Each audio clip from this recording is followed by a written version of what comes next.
Today, I am honored to welcome a truly exceptional global health leader, pediatric oncologist, scientist, educator, innovator, and changemaker, whose career already spans more countries, institutions, and the full spectrum of health governance than most achieve in a lifetime, and all before the tender age of 40. From frontline clinician to national reformer, from researcher to regional coalition builder, from international scientific leader to global communicator. Please join me in welcoming the distinguished global health leader, Dr. Gevorg Tamamyan. Dr. Gevorg, welcome to Global Health Podcast. Thank you so much, Your Royal Highness. It's a great honor being your guest. It's an amazing honor. Dr. Gevorg, I think I got to know you, I believe, in 2015. I think you were introduced to me during the IR conference, the International Agency for Research on Cancer. You were introduced to me as a young global cancer leader. And since then, we became colleagues, partners in various initiatives, and then, of course, we became friends. And prior to this podcast, I thought I knew everything about you. But upon preparation, I was astounded to how much I didn't know. So please, and one of the things that I actually noticed, that you worked night shifts as a pharmacist during your studies, your early career. Tell me about that chapter. Thank you so much again, Your Royal Highness. It's a great honor to be your friend and amazing pleasure.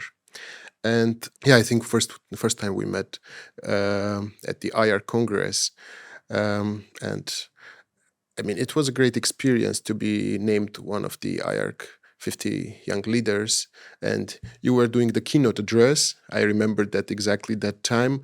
And I mean, I was a young clinician coming from Armenia, but I wanted to say hi.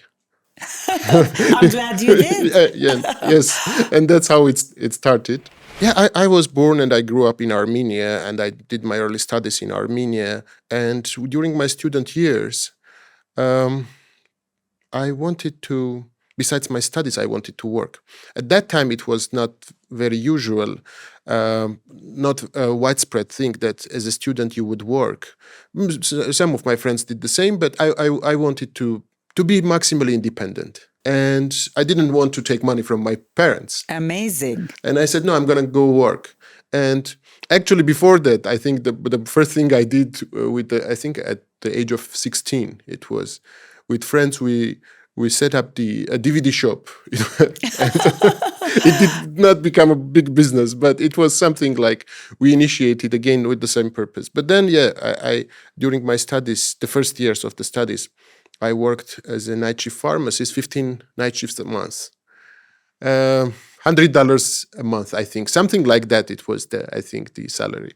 But it was a great experience. First of all, at a very young age, you take a responsibility. And I mean, I think you are building your independence. That's, to me, it's very important to be independent and to take a responsibility. That was the thing, I think. Amazing. But I mean, while you're studying to be a doctor, I mean, correct me if I'm wrong, usually it's a lot of study, work study time. How did you manage that? I don't know. Somehow it happened. Like I would have a night shift and every day, of course, going to the medical school. But it was tough, but I think you just did doable. it. Yes. You just did it. You didn't complain. No, I mean, you just decided to do it, and you did say, it. I'm tired. Yes, but exactly. No, that's the life, and I enjoyed it, honestly. Yeah.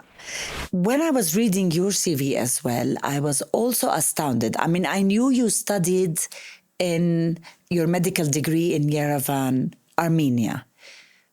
And I know you did some fellowships abroad, but I did not know the extent of it in 7 countries: USA, Canada, Germany, Taiwan, Belgium. Austria. I mean, that breadth of experience is so unbelievable. What a global health journey for you at such a young doctor or a medical oncologist to be able to expose to different health system. I'm sure that gave you a layered understanding and a different perspective of how different health systems work or don't work, for that matter. And so tell me, how did that shape your experience later on when you became a leader in your own country? And, what did you learn from all of that? I think it was critically important. And the training abroad changes completely the overview. And I mean, it was an amazing experience, of course, in Armenia, and I'm very thankful for my university and all my faculty and the mentors, everyone. But when I entered the fellowship program, my mentor, because of whom I chose my profession as a pediatric oncologist, he told me, it's good to have a training here, but you need to study also abroad to see that like a different world exists and to learn and to bring back. Fantastic. So I started. At that time, there were the options were very limited, I remember. And I would sit, during the night shifts, again, now at the hospital as a fellow, I would sit and start sending emails at that time with very poor English all over the world, to every single institution, to every email I could find on the internet. And 99% of the time I was not getting any answers. And majority again, where if I was getting a reply, it was a rejection. And then finally I got my first positive reply. It came from China Medical University in Taichung, Taiwan. I didn't know even that China Medical University was in Taiwan. I just emailed to China Medical University and the professor there, and even I didn't know that the title was superintendent. I didn't know that it's the title of a director. So, but like the life brings very nice surprises, and he was a wonderful person. He sent me an email. He said, okay, I'm happy to accept you into the Pediatric Hem-Onc Fellowship Program. Come, learn. And then the follow-up email I sent, I said, also, in parallel, can I find another job to sustain myself, because it was not a paid fellowship. Then another email came from their educational department. They said, we are going to cover everything. Don't worry. So I went there. The first day I was meeting him, he asked me a question, do you want to do night shifts? I said, of course. These night shifts became kind of already walking with me. Yes. And I said, of course I want. But I didn't expect anything in return. He said, then you will be salaried also for that. So, it was an amazing experience. And I learned so much, and it was the door opening to the world for me. And then I returned back to Armenia, then went to St. Jude. Then I got another fellowship in Austria, St. Anna Children's Hospital. In parallel, I was applying for the Ulm University. There was a Master in Science in Oncology, a program, 2 years program hybrid, and they had only one scholarship. It was close to, I think, 20,000 euros and the tuition. So I applied for that scholarship as well, and fortunately I got it, and from the European School of Oncology, and I went also to do this master's degree in Germany. Then while I was finishing my fellowship in Austria, I went for a survivorship congress. I have a cousin living in Belgium. He said, come to my house. We haven't seen for a long time. I said, of course I will come, but let me look if there is a conference at that time. And there was the survivorship congress by EORTC. So I said, okay, I'll go to the survivorship congress and I'll come visiting you. And I went for the congress and I met wonderful people there. The CEO, at that time, I think he was the director of the fellowship, or Denis Lacombe. And I talked to him and they had a position for the clinical research fellow. And they got me accepted. So right away I went to Belgium from the Austria. And I was applying also, I wanted to study in the United States. A friend of mine, it stuck with me this part. A friend of mine told me that when we were like in the room where all the EORTC presidents were there, he said, you know what unites all of these people? I said, what? He said, all of them, they had some part of the studies in the US. I said, maybe that I need to do then. So I applied for several fellowships. Some of them I didn't get, but the one I get, it was the ASCO American Society of Clinical Oncology Life Award. So I went to, it was a big fellowship, a research fellowship, and I went to MD Anderson. I was fortunate by my mentors there, Marina Kanaplova and Hagop Kantarjan. I went there, I did a fellowship, postdoctoral fellowship in leukemia department. It was a life-changing experience, MD Anderson, the top institution, one of the top institutions in the cancer treatment. And it changed my mentality a lot also in regard of doing the things and the cancer research. And then while I was finishing, I wanted always to study at Harvard. I said, I'm going to do it. I didn't know how I was going to do it, but I was going to do it. So during my studies at MD Anderson, if there was a conference, I would fly out to Harvard and listen to lectures. I remember at ASCO, late Paul Farmer was speaking as a keynote speaker. I didn't know him. I just saw he was speaking. It was so inspiring. I messaged him on emailed him. I said, I want to meet you. He was already leaving. He said, come to Boston, we'll meet. So I went for his lectures. And then there was a program at Dana-Farber Global Health Program led by Carlos Rodriguez Galindo, currently the senior VP of St. Jude, another amazing person. So I went and met him, told my story. I said, I want to come. He said, come. So after the MD Anderson, I went as a visiting scientist at Harvard, at Dana-Farber Cancer Center. And then I returned back, but in parallel, I was doing some other studies. I took another 1 year at Harvard for the High Impact Cancer Research Program, and another 1 month I took at the School of Public Health of Harvard on the Global Health Delivery intensive course, very intensive, honestly, because it was from early morning to the night, but a great program, amazing program. And then during the COVID time, I did a Global Health Diplomacy course, executive education in Toronto, Canada. Again, it was a different kind of perspective. But these all kind of things, of course, shaped my overview and seeing the things on how are things done in different parts of the world. Naturally, you start learning.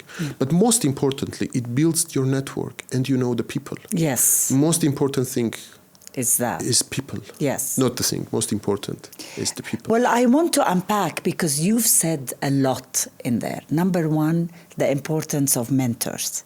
And I think in our part of the world, we have some mentors, but mentorship should be having a bigger space, actually. Because you had your first mentor in Armenia, who told you should go out. You're a young student. He opened your eyes to that you should be exposed and go into the world. And then along the way, you mentioned some mentors in MD Anderson, mentors as Dr. Carlos, and many others in Taiwan and so on. So that's one issue, the importance of mentorship. I think that we need to take a moment to show how important that was, because that mentorship sort of, in terms of the people that helped shape your journey. You went from one place to another thanks to these mentors. And so that's one. Two, the importance of, when we talk about inequity in global health, it's so important for other medical institutions to open their doors to fellows from low and middle income countries. I mean, you mentioned, of course, it showed your tenacity and resilience, not taking no for an answer. But the fact that you applied to so many, and the first one was Taiwan, really amazing. gave you that first opportunity. And I think, I know from the King Hussein Cancer Center and other low and middle income countries, it's so important, when you talk about achieving equity in global health, it's so simple. Open up your doors. It's so competitive nowadays. I know for even national doctors and so on, but keep that space for young, ambitious, talented medical students who want the opportunity to be exposed to top cancer care. So I think that really, you showed that a lot in your discussion, and I wanted to highlight that. It's as simple as that. Open up your doors. You want low middle income countries to achieve quality cancer care? Give that opportunity. Make a space. I know many do global cancer programs. This is one real concrete example how you can help accelerate change in low middle income countries. And I think from what you said, I really want to again go back to the fact that your personality, you really, many people might be told, oh, why don't you go here? Why don't you do this and that? But you actually did it without thinking. You just went ahead and did it. And that says a lot about you. And also, I love the fact that you didn't only do clinical experience. You also did courses, executive public health courses in Harvard and later on in Canada. And I think that's so important because we all know now that delivering health is through systems. And the technical part is fantastic, but to access that, you need systems to deliver healthcare. And I think that was very important for you to have done that. And I wish so many medical students actually make sure to study also public health, because that's what gives access nowadays to receiving actually health services. At the tender age of 32, and I want to stress 32, it's a big deal, you became the head of the Pediatric Cancer and Blood Disorders Center of Armenia. And under your leadership, the center grew into the leading institution in Armenia and achieved cure rates well above 80%. Now, I want to unpack this before I ask your question. I know this is a big deal because when we had our experience in Jordan, when we tried to transform cancer care in Jordan, it was a tough thing to make change in a country, making sure everybody comes on board, to stop the naysayers, to move forward, and so on. It's a big deal. It requires tenacity, leadership, being a go-getter, and so on. And Armenia is a low-middle-income country. I would like to tell the audience, especially those who may be listening from countries who want to emulate your experience, especially that you're a low-middle-income country that achieved quality cancer care. Tell me about the challenges, the opportunities. How was it when you first started? And what were the foundational elements and strategies that you had to implement to get the change moving and then, of course, later on accelerating? Thank you so much for that question. It's a result, the century is a result of a hard work of a great team. And we are really standing on the shoulders of the giants. So it has been done, and it was done through the work of the decades of work of visionary people, our mentors who built this up. And then we continued the work. When I was studying abroad and working there and doing a lot of some things, I mean, this idea always was with me, why don't we have the same in Armenia? I mean, this inequality was kind of hurting a lot. And I had this vision that I'm going to go back and we are going to change it. And we are going to make Armenia as one of the top destinations where kids all over the world could come and receive the treatment. That was the dream. So I think the most important, first of all, is to have a dream and believe in your dream. And then I returned back to Armenia, I think 2015, it was end of 2015.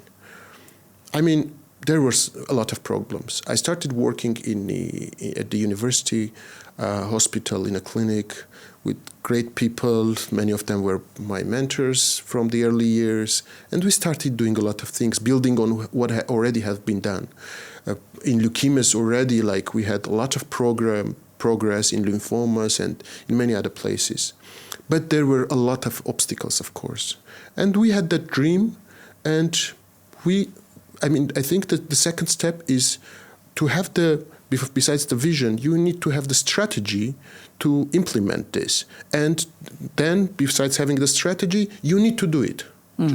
You can fail, you can have a lot of failures, but I mean, you are learning by doing. So you need to do the things. And one of my friends gave me an important advice while I was in US. He said, listen, I mean, at some point, stop just asking advice and just start doing it. Just get the things done, and it will continue. And we started doing this. The first thing I remember, one of the projects I did, and this comes to when we think that we need a lot of resources to make huge progress. But we got the first grant, it was $5,000 grant from Dana-Farber to build the psychosocial program in Armenia. And we did it. We trained 2 people, wonderful psychologists, and they became champions. One of them now is the co-chair of the PSYOP psychosocial program working group, and another one is has a leading role at the Psychosocial International Psycho-Oncology Society. So they became champions, but first of all, they championed locally, and we built that. And then I think it was critically important, and it is critically important, to have a great team, to build the team. Because, by bringing new energy and pairing them with the experienced senior people, and by allowing them to make a real change, to take a responsibility, this is what builds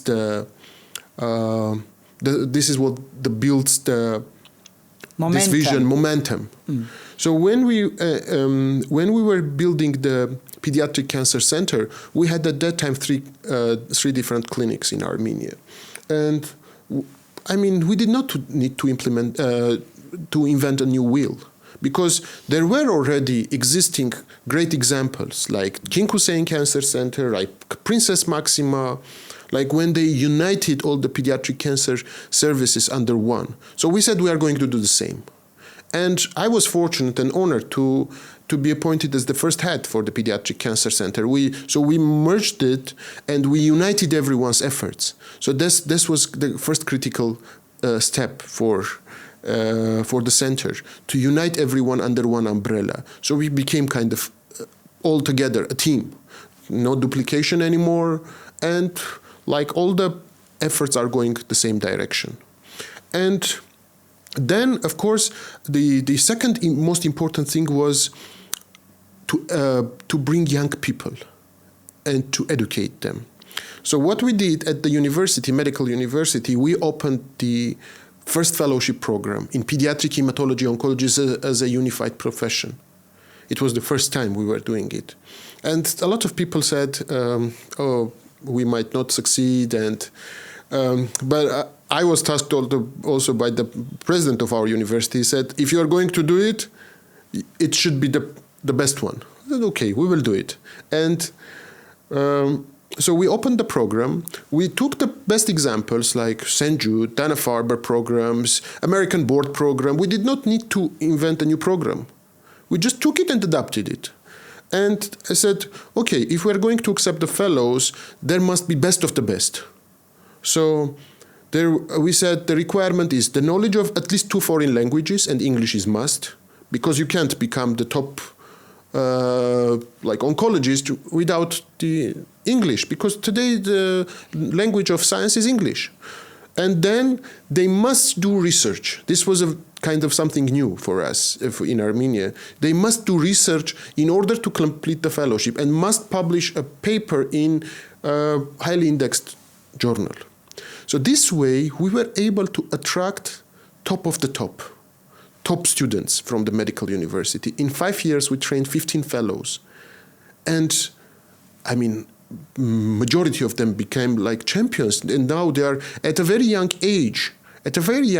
Now they are leading the have leading roles in the international societies. They became PIs.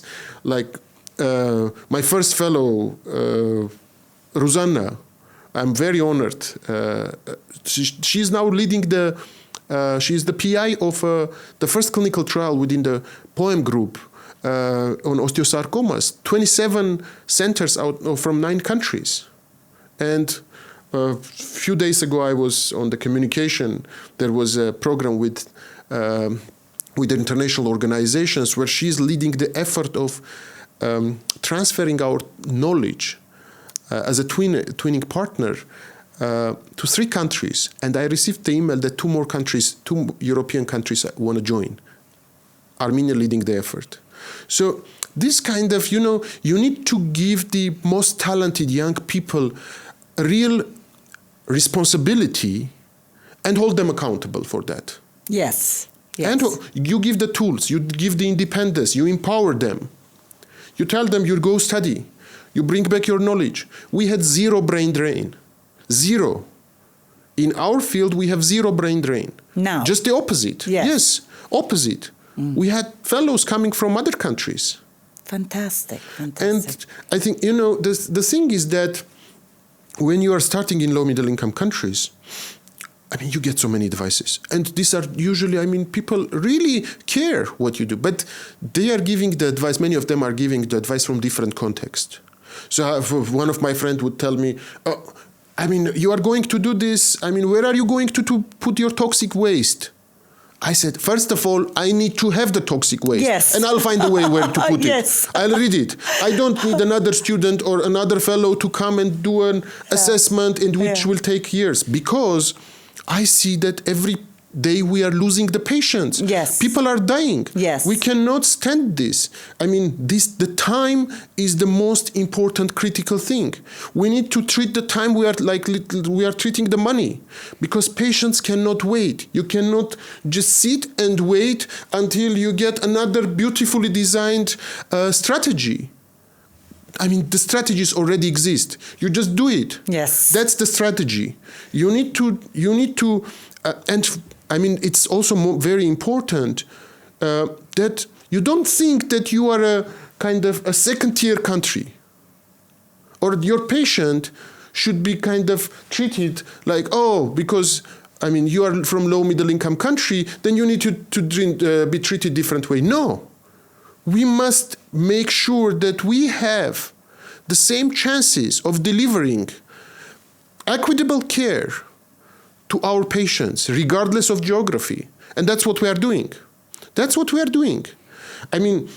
When I returned back, and I should credit here an amazing Jordanian friend, Ibrahim Kadumi. Yes. So I returned back to Armenia. I had 0 experience with neuro-oncology, but we had patients. We needed to treat them. I called Ibrahim. I said, Ibrahim, help. I need your help. Yes. Every single case we are receiving, and we had a wonderful fellow who became, now one of the most talented, I would say, not in Armenia, but really globally. He can, I'm sure, compete with anyone in the world with his knowledge and depth of knowledge and care, and also care. So I said, he is going to discuss with you, send you every single case in neuro-oncology. This way, we are going to get the things going. And then he was an adult oncologist fellow. At that time, we did not have a pediatric hem-onc fellowship. So that's how we did. And then the second wave, when we had the fellows coming in as a pediatric hem-onc, we paired our new pediatric hematology-oncology fellow, Julia, with him. So this was a transfer of knowledge. last year or the year before, so I met Ibrahim. He tells me, how is doing my second most favorite Armenian? He's telling to me. I said, then who is the first one? He says, Julia, of course. She said, yes. He says, she became an expert. She did a fellowship with St. Jude, this Neuro-Oncology fellowship. She became a top person and came to, in Armenia again, we established a multidisciplinary team. Now, just with the numbers, like I think, if I'm not mistaken, in 10 years, we had 75 patients, I think, in neuro-oncology. But last year only we had 45. In the earlier reports, we had, because patients were going abroad. Yes. Or we were missing them. But now, and Julia now is leading an international society. It's called, she's the co-chair of Neuro-Oncology Research and Care Network. So, I think she's 30 or 31. Amazing, amazing. This is like how, we don't need to lose the time. Yes. We need to bring all these great people. And I think also it's very important to communicate properly what you are doing. This was also critical. Yes. Because when you communicate you are doing something good, or you want to do something good, a lot of great people want to become part of it. Yes. So the communication is critically important. If we didn't communicate this properly, these great old fellows would not come and become part of our team. Yes, yes. If I may, because you've said a lot. Yeah, sorry. And no, don't be sorry, but I just want to keep up with you because there's so much to unpack there. Number one, this idea of truly, like you said, empowering young people to take leadership. Unfortunately, in many health systems, low and middle income countries and others, actually, we have been lagging in letting young people lead the way. And like you said, young people, they bring new energy and can do energy and so on. So if you have someone capable, let them lead. Don't wait for the typical hierarchy of age. This person has to be this, and, how can you have a leader age 32? He has to wait to get other people's turn to take leadership and so on. I think this needs to stop. We need to get more young people on the table. And I know when I was president at UICC, there was a definite decision to get more young people to sit on board. And I think this needs to happen more and more. So that's one. The other important thing that really want to unpack also is the idea of the naysayers, the people who keep saying it's impossible, it's difficult. It's amazing example, what about toxic waste? And then you say, well, let's have toxic waste first. And I remember having that when we started as well. People putting obstacles. Like you said, they meant well, but before we start putting obstacles, as if saying, don't start, you're going to face so many things, give up and go. And the fact that you believed so much in equity, that you decided that, I don't want to see, as a medical doctor, to see only the rich kids get treated. I want to be able to give access to every single child in Armenia to have access to quality care and have their chance for cure. Which was your driving force, I think that's number one. And to be able to say, and I love your idea, just do it. I think we need to, I hope Nike doesn't sue us because you really have taken their slogan to heart. And I know that because when I wanted to start my global health podcast, I remember chatting with you and you just told me very casually, oh, just do it, let's do it. And I did it. This idea of just taking that first step, one step after another, and suddenly you have this amazing cancer center now in Armenia saving lives. And the same with us. If we were to think of every possible difficulty that we were going to face, we probably wouldn't have started. This idea of just do it. We have enough knowledge. Start by doing. I just so love that. And I hope our listeners would really think about that because the knowledge is there. And again, like you said, the mentors and people willing to help, like Dr. Ibrahim Qaddoumi, opening up, his experience to a fellow in Armenia. People are there. People love to see success and to join the bandwagon of success. And I love that experience. And it kind of mirrors our own experience back in Jordan. But also, do you have, now that amazing cancer center performing fantastic and reaching cure rates and so on, do you do bone marrow? Do you perform bone marrow transplants? Yes, while you were talking about the people who did not believe, it would be a great example on how we started the transplant program. Yes, we do. We do bone marrow transplants. We're having patients from abroad coming to Armenia to get the transplant. And, when we were starting the transplant program, I got, again, a lot of things like from all over the world, and these people were giving this advice from their kindness, but this was, to me, it was not the right advice. Yes. They were telling, oh, you don't need to do the transplant now. Where is this? Where is that? I said, no, stop it. We need to do it. Because if you are of course you may have more toxic death. Of course you will have when you are starting. Yeah. But when you don't do that, everyone dies who needs it. Absolutely. So it's like you need to, put on the scales what you are between what you are choosing. Yes. So we said, no, we are going to do it. There were a lot of skepticism at the time. Even some of colleagues were telling, oh, this is, because when we were starting with the program, there was a great program with whom we kind of became partners on doing this, Cure to Children in Italy, led by Lawrence Faulkner. He starts doing the transplants program in low-middle income countries, and he brought this example to us. And the idea was to start with the benign hematology and then go for the malignancies like leukemias. And we did that way. And we succeeded. We sent our young doctors abroad. So, for example, our transplant physician Manesh went and stayed 6 months in India. A huge program, and she observed and participated in many transplants, and we brought back the experience, and we started doing this. And now we do transplants for leukemias, and then adult also transplants in the center are going very well. So, you need to believe. You need to believe on yourself, and you need to do it. And first, as I mentioned, you need to see between what you are choosing. Between two evils, like you said. People were dying anyway. Yes. So you have to start somewhere, and you have to start by doing. And look, where are you now? And I think this is the most important lesson, to be honest, for many people who are listening. Like you said, do not tolerate inequity. Yes. That's one. Believe in your vision. Bring people, like you said, communicate this to everybody so that you all have momentum to move this forward. And don't listen to the naysayers, and just start by doing. I love that.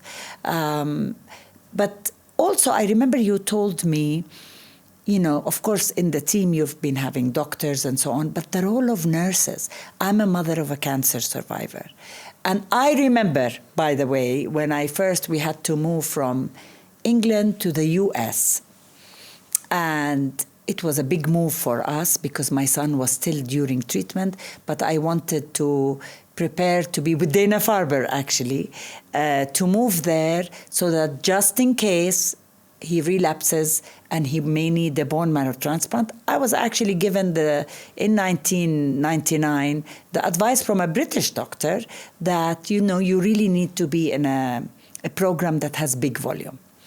And when I went there, I'm ashamed to say what was my thinking at the time, but it was a reflection of how we all thought about nurses. We never saw oncology nurses leading programs and having that higher qualification. I remember when I arrived there, there was this nurse, and she met us and talked to us and so on. And she finished, and she said, okay, come back again. And I said, wait a minute, we've just crossed an ocean from England to come to the US. Where is the oncologist? Because at the time, we never saw in our own countries the way nurses are treated, the way they are given more responsibility in actually delivering care. They were very much like just support team, right? And so later on, of course, this nurse, Andy, became everything to us. And we trusted every word she said and so on. And it opened up my eyes how the world has really, in certain countries, they've really appreciated the role of nurses and what they can do in oncology care specifically, and the countries who still don't, and what a missed opportunity. So I'd like to know, in your center, what were your views on that? Thank you so much for this question. This is really, critically important question. Nurses are, I think, one of the most, if not the most, critical part of the cancer care. They spend more time with the patients, and it all so much depends on the nurses. And I think for having a great program, a comprehensive program, a world-class program, you need to empower your nurses. You need to educate them. You need to give them a chance.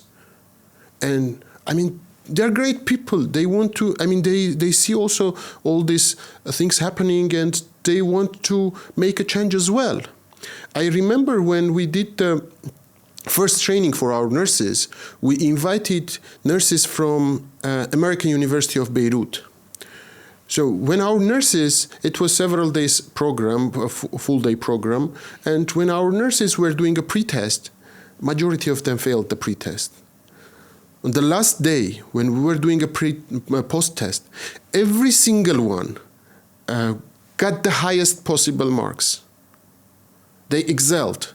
And it changes so much. A few years ago, when we had helped our nurses to initiate the Armenian Association for or Armenian Society for Nurses in Oncology, Hematology, and Palliative Care. And on the International Nurses Day, there was a conference at our university. I was honored to give an opening address. And when I entered the auditorium, which is like a 500, I think, the last time I have seen that auditorium that full when you were there giving an opening address. So people were standing or bringing other chairs. So the auditorium was full of nurses.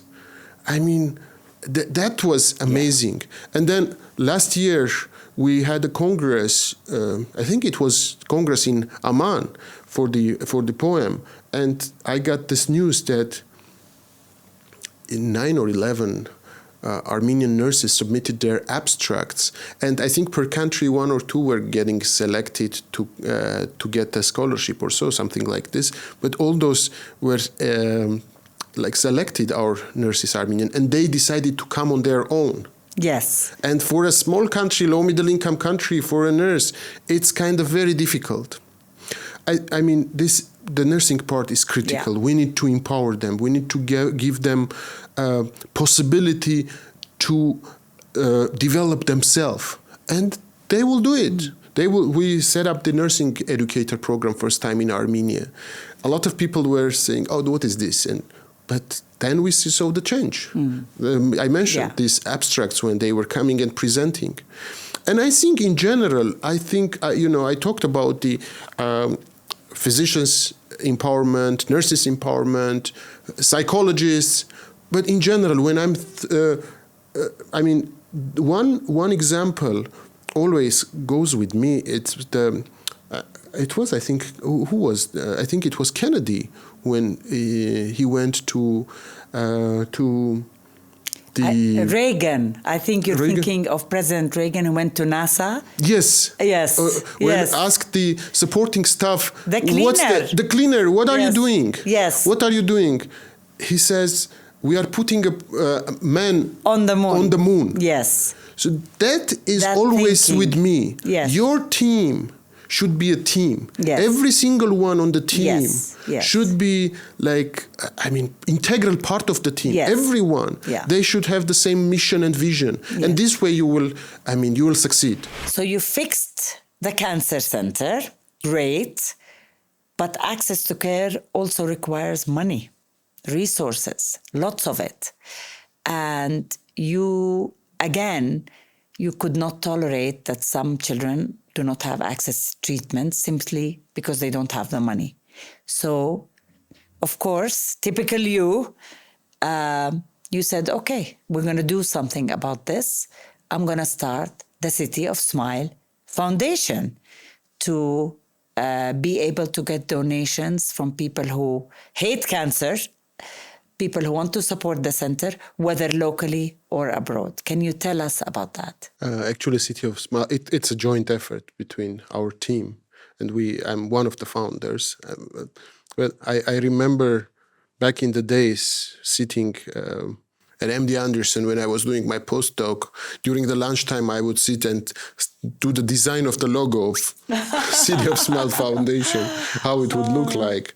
But I can say that right now, not a single, and for many years already, not a single child and a young adult up to the age of 25 stayed without proper treatment in Armenia. And in Armenia, I mean also foreigners who came to Armenia. Yes. For the treatment. We had that vision and like that, yes, we should not tolerate this because we're seeing that this inequality, it kills really. I mean, it kills you when you are a doctor and you can't do anything, it kills you as a person, as a doctor. So we wanted to change it and we did it. We built the foundation, City of Smile Foundation. It's a great foundation, and it's an effort of many people, many great people who different part-time of this journey joined and made it happen. And I remember when I came during my visit, I met the Harvard Club of Armenia, who were very supportive of the City of Smile Foundation, which you also co-founded. I was not the co-founder, but I was owner. I mean, I was fortunate for 2 years to be the president of the club. But yeah, actually, our executive director of the City of Smile Foundation, a very dear friend of mine, Esther. I started knowing her from the Harvard Club. Yes. And she has a Harvard business degree. So I remember the day I went and asked her to join the foundation, which she did. And it was a critical moment because she's an amazing executive director. And I remember we wrote to each other and I shared with her our bylaws. Yes. Remember? We had discussed how it's done. And, I want to give credit to St. Jude at the time, who really opened up their books and let us literally almost copy and paste but like you said, do not reinvent the wheel. Take the best of the best. You can adapt it, which we did, but it gave credibility and gave us the confidence that this is the right way to go about it. And I remember having those conversations with her. And you gave me the best of the best advice. Which was? You said, never hesitate or feel bad asking money because you are not asking it for yourself. You are asking it for kids. That kind of became for me as a guiding principle. Yes, and so I would go and ask. And, I have to give credit. I passed it on from the late Richard Chadiak of St. Jude, who told me, he said exactly the same thing. Never hesitate and never feel shy about asking money because you're not asking for yourself. So that made such an impression on me, and I passed it on. And I still pass it on to others. And, to this day, I have no shame asking people support for causes that are very impactful. And then what was outstanding also, I felt, that you kind of became like a national reformer in health of Armenia. So you realize there are certain things missing in the landscape. Yes, you have now the center, you're performing bone marrow transplants, you're treating kids and so on. But you also co-founded and coordinated the Armenian Association of Hematology and Oncology. So you started that. And you went on to establish and lead the Immuno-Oncology Research Institute. I know you mentioned earlier you had a stint of a fellowship at EORTC, the European Organization for Research and Treatment of Cancer, which, by the way, I'm a proud honorary president. So did that spark your interest, or what was the impetus for you to start the research institute? So first of all, about the association, we established it with our doctors, with our oncologists, and we had that goal that we are going to make a community of professional society, which we will start making changes also on the professional development, bringing conferences and making Armenia visible on the map of the globe. And we did it. A lot of things happened. And then about the Immuno-Oncology Research Institute, I think the EORTC was my first research kind of work. And certainly it made a lot of impact on me. And then I did the postdoc at MD Anderson.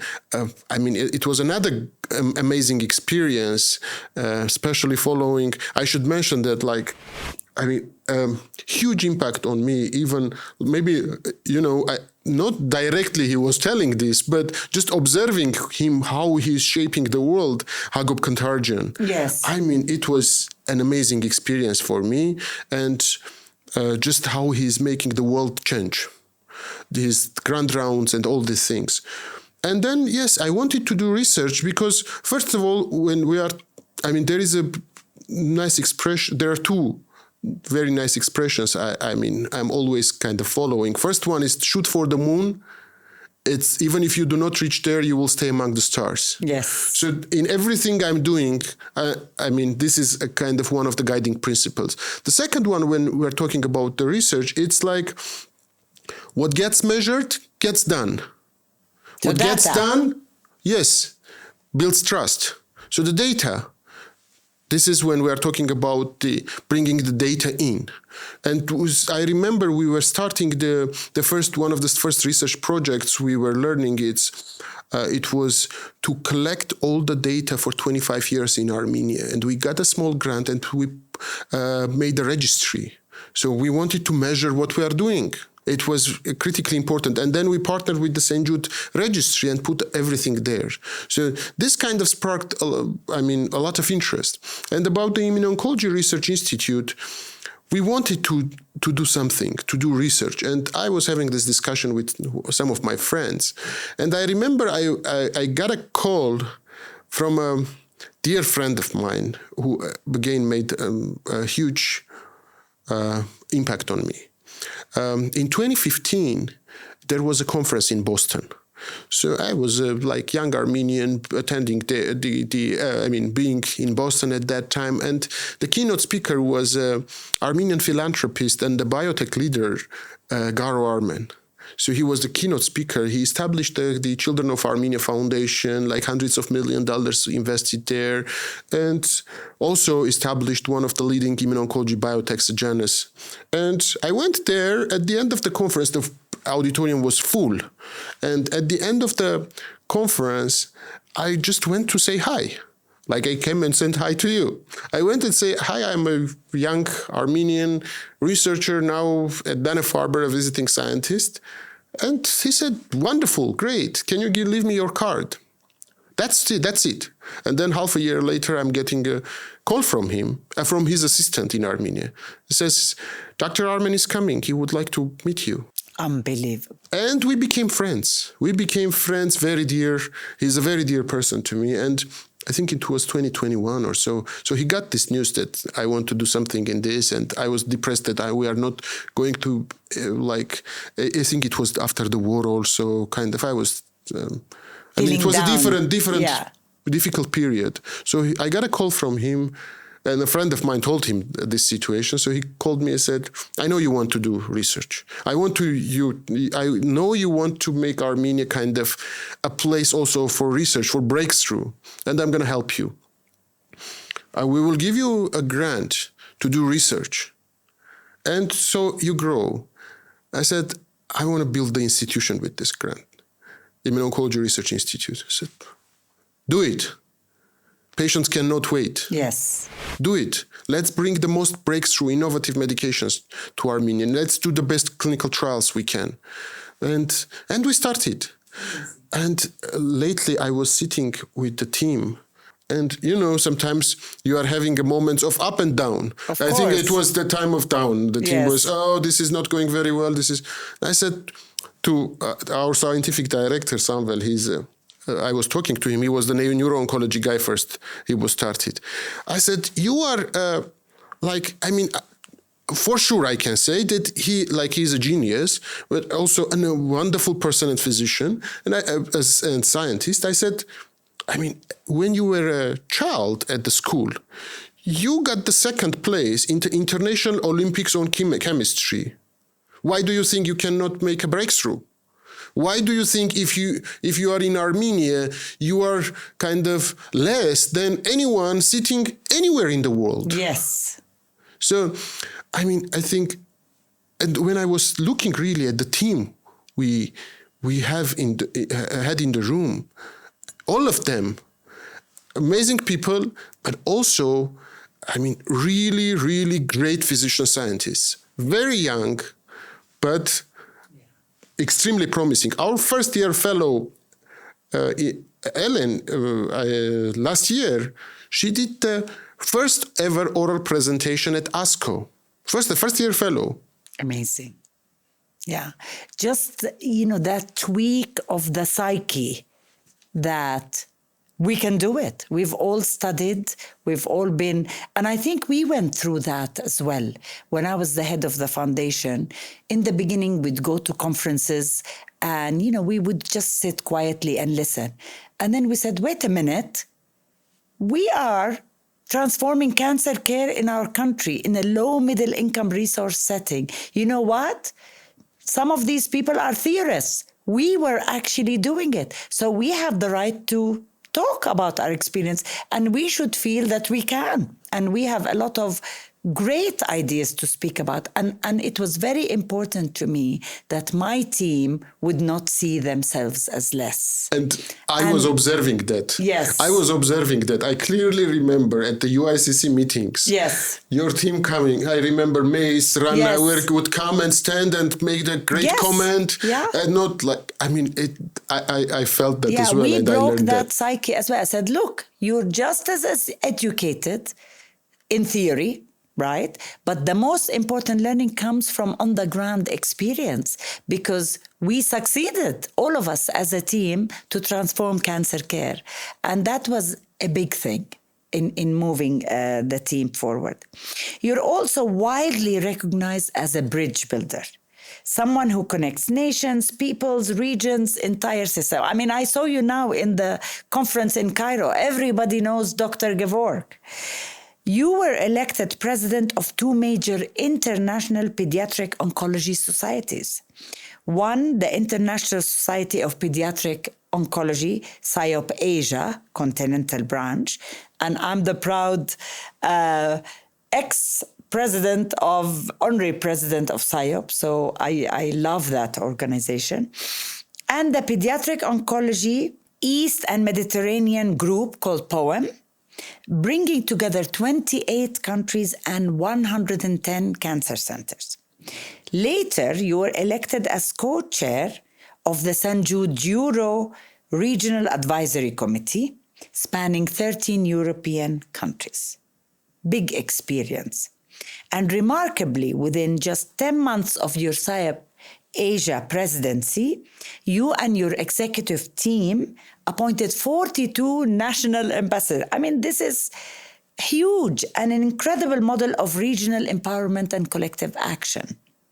Tell us, how did you achieve that? And specifically, I want you to be speaking to the young global cancer leaders who may be listening to this podcast of what leadership skills should they have, or if they don't have it, should cultivate it. And how important is regional collaboration? Thank you so much, Your Royal Highness. I think it's like the critical part of the leadership. I'll start from there. I think is just get the things done. You need to do it. You need to do it by doing it. Just get the things moved, because there are beautiful strategies written, like thousands of millions of pages of documents produced every year. But the critical part is, do the things happen? Yes. Like Start ticking the boxes. Yes. So you mentioned about the national ambassadors. This was not my idea. This was the idea of, another great person who was the past president of SIOP Asia, Hiroki Hori, when he was like finishing his term, he said, I have this great idea. Let's make it happen. We did it. And it's like, you just take the paper, you... Tick. Yes, put the countries, put the names, who do you know, start calling or messaging, work with the people. I think the critical importance also is to work with the people. Yes. I love working with the people. I love to see their success. And I love to observe this. And to give the credit, to give the possibility, to give the freedom to create and to innovate. This is critically important. But also, of course, to keep them accountable. So creating these possibilities is of critical importance. And when you do this, you see amazing things happening. Yes. Yeah. And I was so fortunate to work with amazing human beings in every place you mentioned, that they were giving me possibilities. Yes. That they were giving me opportunities to do the things. Yeah. No one ever stood up and said, how old are you? Yes. Or, how big is your country? Or, I didn't have this kind of experience. I was really fortunate. I was lucky to be surrounded by this kind of people. Because you project this positive energy. That's the thing. It's always so much more accessible and attractive to work with someone with a can-do attitude, right? And you project that. So people, of course, they want to work with you. And you're also open to encourage. You also mentor me. Yeah, you talk about me mentoring you. You have mentored me in so many ways as well. And we need more people like you, Dr. Gevorg. But what about the regional collaboration? How important is that in sort of scaling up cancer care in particular regions? Answer two ways.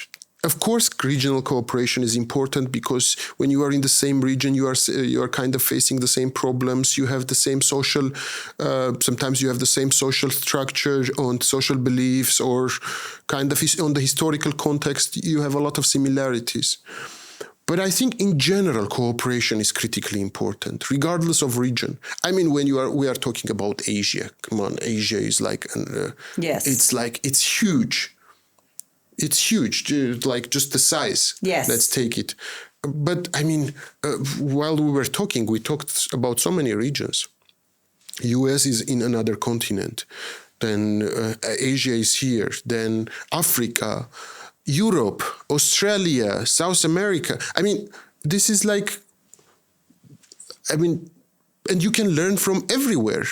I think the critical importance here is to be open to collaborate. Yes. Both regionally and internationally, because we can learn so much from each other. And we don't need to invent the wheel every time. Yes. There are so many wheels already invented.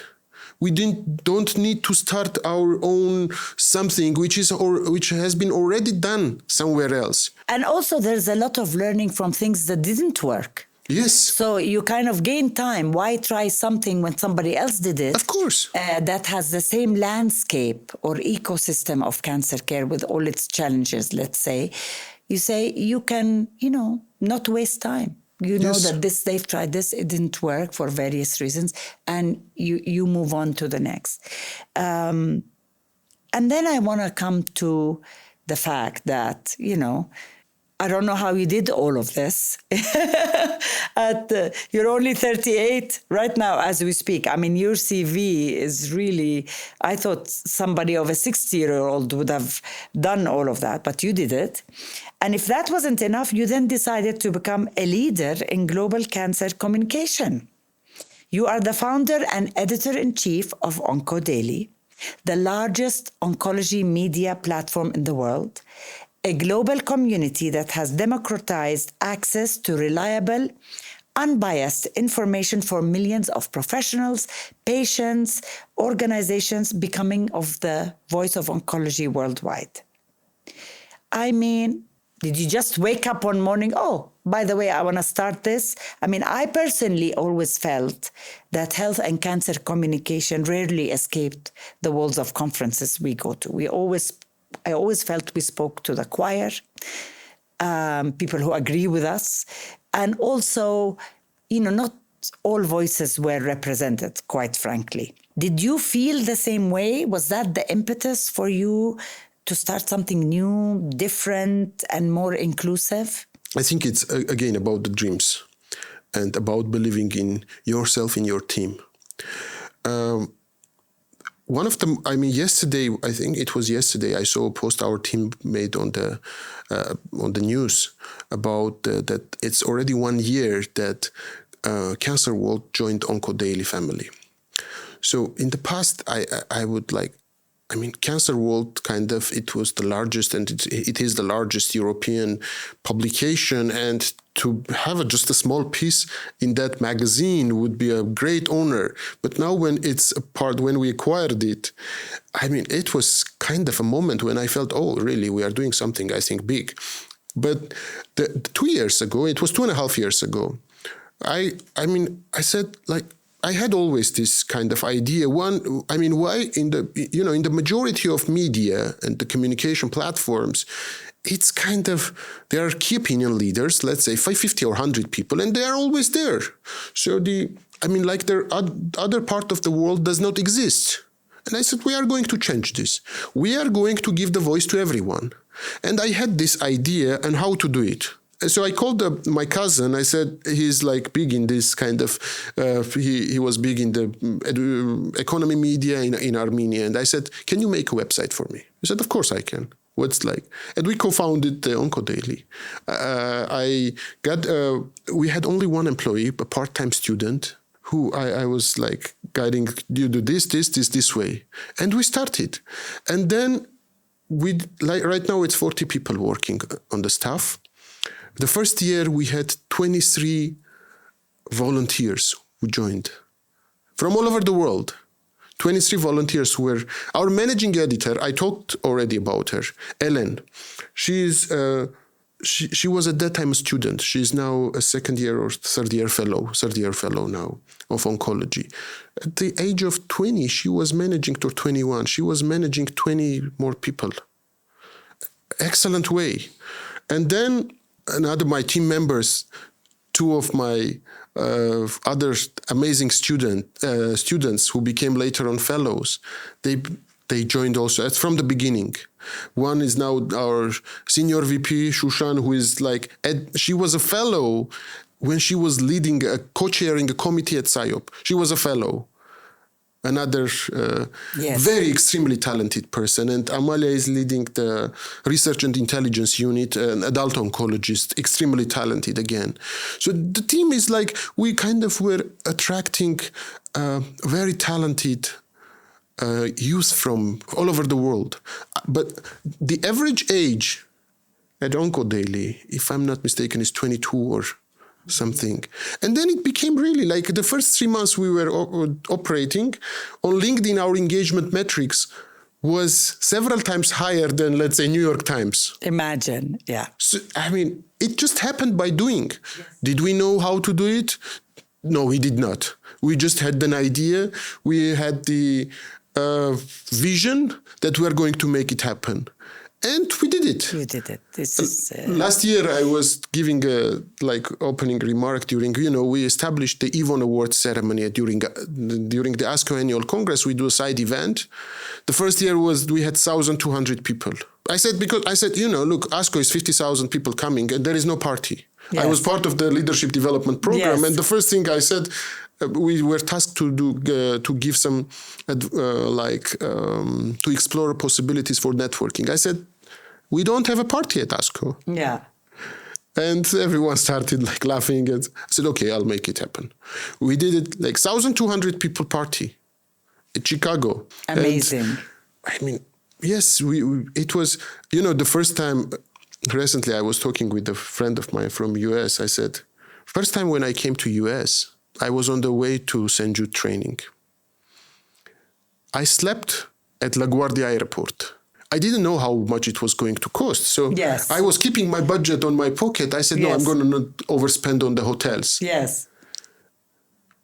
And I didn't know that years later I'm going to establish, we registered OncoDaily and we established it in US.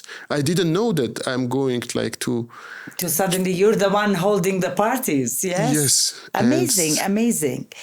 And I have to tell my viewers, between all of these things, all these institutions that you're running parallel, actually, you managed to marry your wonderful wife, Lilia, and your two lovely daughters. And I know that Lilia has to come to conferences with you just to be able to see you. It's just wonderful to get to know her. Thank you. It's if I'm, yes. It's the most important achievement of my life. Lilia and my two beautiful girls, Charlize and Letizia. And yes, I mean, it's so much travel and I want to spend more and more with family. Lately, Charlize told me, Daddy, please just stop traveling that much. I miss you. And it was so kind of... You feel yes, guilty. I know. So I said, but yes, we try with Lilia to travel more together and to take the kids with us. You have to make time for that because they grow so fast. Trust me. I know what I'm talking about. Make sure that you don't miss that boat. A lot going on with global health right now. We're certainly at crossroads. What are your thoughts on current and future development? Yes, we are living in a difficult period of I think, history. Not only in healthcare, but it's also globally. A lot of things are going. But I'll focus on the healthcare. I think the critical thing here is number one is transparency. Transparency and accountability. We are, as a physician, you know that you can make a lot of mistakes. And this is but the important thing to be transparent with your patients, even when you're making a mistake, you need to be transparent. Then they will trust you. Yes. It's the same also with the global health and with what's happening around. We need to be extremely transparent with what's happening, where we failed, where we are not doing it right. Because when we are transparent, people would understand and they will give hands. Yes. Maybe someone will help with this one, with that one. Of course, we will have a lot of criticism, but that's okay. That's okay. We are human beings. We can make mistakes. And then I think the most critical important thing is we need to deliver. Yes. We have millions of pages of documents written, the most beautiful strategies, but we need to deliver. We need to implement. This is critically important because when we deliver, people see it and it builds trust. Yes. That's critical. Transparency, accountability, and delivery. Just get the things done and communicate it properly. Yes. Communicate it with the world, what we are doing. I think that's an issue in the global health now. Yeah, totally agree. And we've seen that during Corona, remember? Yes. Those actually female leaders who were much better at communicating, like you said, the mishaps, the challenges, and so on. People trusted them and they went along with their journey and they understood. So communication is certainly key. And like you said, transparency. And also, I would add, taking the responsibility. Yes. Both for the success and for failure. Failures, exactly. This is the critical part. I always remember this part on the Titanic movie. Yes. A beautiful movie, a drama. But the most important part, what I learned from this movie, is the part when the captain stays in the boat. Yes. He takes the full responsibility of that. Yeah. Leader must take the full responsibility of the failures. Exactly. First of all. Yes. For the successes, let the other talk about this. Yes. But you need to take the responsibility for the failures. Then you will be able to surround yourself with the best of the best. And lead. Yeah. And astoundingly, with all of this going on, OncoDaily, the Cancer Center, you name it, all the initiatives and the societies you're presiding on, all the ones I've listed, I know you still have bigger plans, not publicized yet. So I'm booking you from now for another episode very soon, inshallah. It would be a great honor, Your Royal Highness. Thank you so much for having me here. I mean, thank you very much for your friendship and mentorship throughout all these years. And thank you, Dr. Gevorg. And I thank you on behalf of myself and all the listeners on Global Health Podcast for this very inspiring interview. Thank you so much. Thank you.